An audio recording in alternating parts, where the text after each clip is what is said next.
Make a date with Reverend Dr. Ebenezer Markwei at 6 a.m. from Monday to Saturday on Graphic Online via Facebook and YouTube as he expounds on matters of faith. Graphic Online, truth and accuracy every day.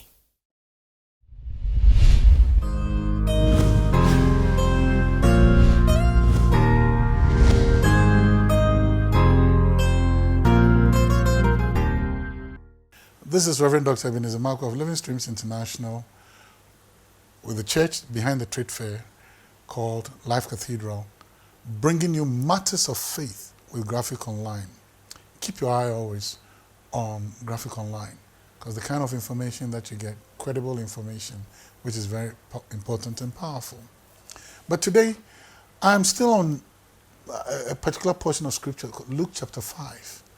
And Luke chapter 5 is one of the most interesting things to me.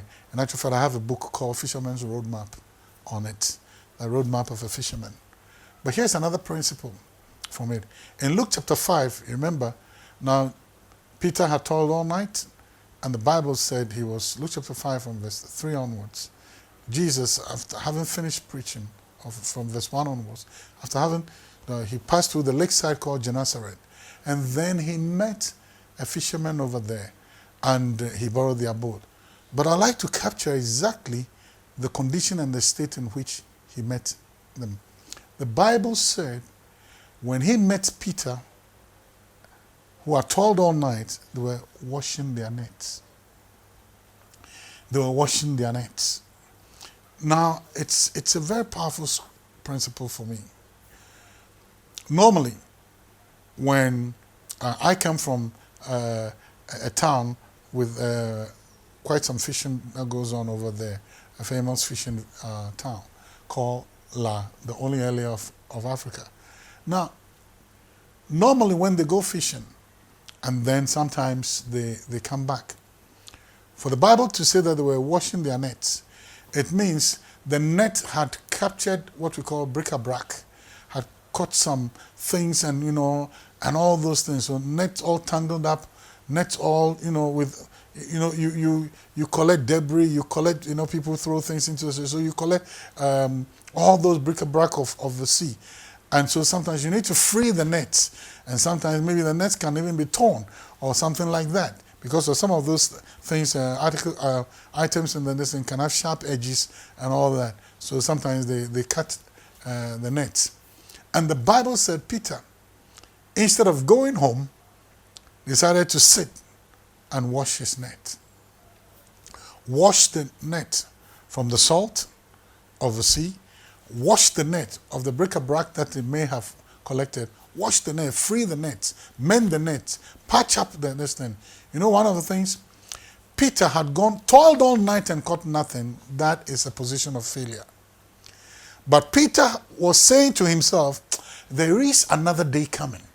And because there is another day coming, even though I have failed, I'm going to mend my nets. I'm going to wash my nets. I'm going to wash the nets of failure. I'm going to wash the failure of the net.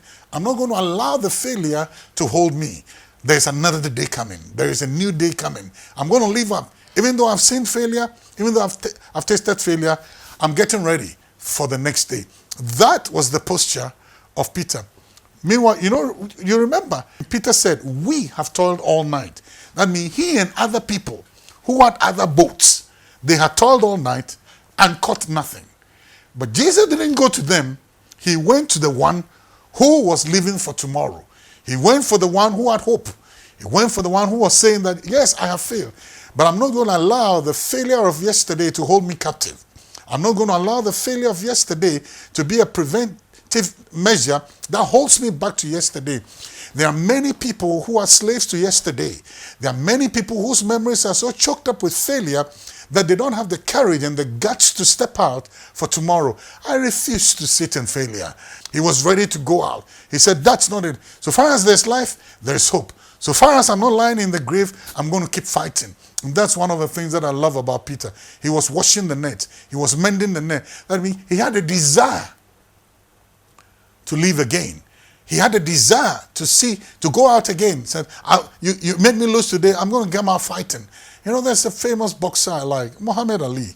Oh boy, The first time I saw him beaten, losing a fight, I cried because that was my idol.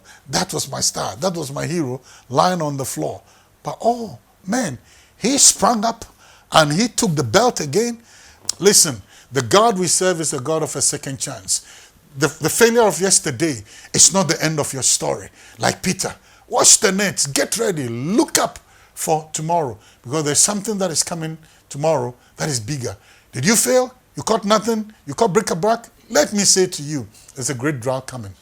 Wash the nets, mend the nets. You know, that means leave for tomorrow. Your story is not yet over. Leave for tomorrow. God bless you, and see you next time.